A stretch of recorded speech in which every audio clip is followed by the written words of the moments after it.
একটা resident induction সেশনে এইখানে মশার কথা কি বলবো।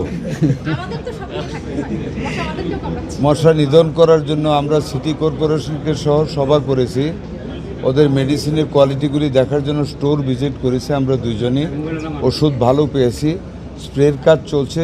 তবে নিশ্চয়ই স্বীকার করবেন 3 দিন আগের চাইতে গতকাল মশার প্রভাব অনেকটা কমে গিয়েছে। আশা করি পর্যায়ক্রমে সম্পূর্ণ শেষ হয়ে যাবে। একটা কথা মনে রাখতে হবে, যেই অ্যাডাল্ট মশাগুলি অলরেডি অ্যাডাল্ট হয়ে গেছে তাদের গা পর্যন্ত কিন্তু ওষুধটা পচতে হয়। অনেক সময় দেখা যায় বাড়ি ঘরের পিছনে, বাড়ির ভিতরে, অ্যাপার্টমেন্টের ভিতরে চুপায় চাপায় লুকিয়ে থাকে। আমাদের লোকজনকে কিন্তু বাড়িওয়ালারা সেখানে ঢুকতে দেয় না। আমরা বাইরের মশাগুলি মরলে আবার ভিতরের মশাগুলি এসে প্রজনন বাড়ায়, বৃদ্ধি করে। এই কারণে একটু টাইম লাগে, তবে অনেকটা ইট ইজ বিং রিডিউসড, কমে যাচ্ছে।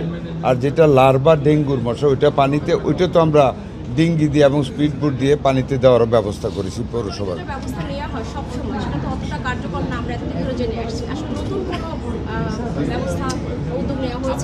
দেখুন, ব্যবস্থা তো একটা স্প্রে করা ওষুধ দিয়ে, আরেকটা ব্যবস্থা হলো জনগণকে সহযোগিতা করা আমাদেরকে। এই যে টায়ার, পুরানো টায়ার, কন্টেইনার, ডাবের আইচা, টপ, এগুলি ফেলে রাখে যেখানে সেখানে, বাড়ির ভিতরে আমরা যেতে পারি না। আমরা জনগণকে আহ্বান জানাচ্ছি যাতে করে এই ব্যাপারে সহযোগিতা করে। নতুন একমাত্র জিনিস মেডিসিন ইউজ করে, আরেকটা আরও রেপিড করা যায় যদি প্লেন থেকে আমরা স্প্রে করি। দ্যাট ইজ হেলথ হ্যাজার্ডাস, জনগণের ক্ষতি হবে, স্বাস্থ্যের ক্ষতি হবে। কাজে ওইটা আমাদেরকে অ্যাভয়েড করতে হচ্ছে। কাজে আমি আশা করি আমরা গ্র্যাজুয়ালি এটাকে কমিয়ে নিয়ে আসছি, অনেকটা কমে গেছে। আমার নিজের বাসাও কালকে কম ছিল মশা। আশা করি 2-1 দিনের ভিতরে টলারেবল সিচুয়েশনে এটা এসে পড়বে। আপনাদের সহযোগিতা সেই ব্যাপারে কাম্য।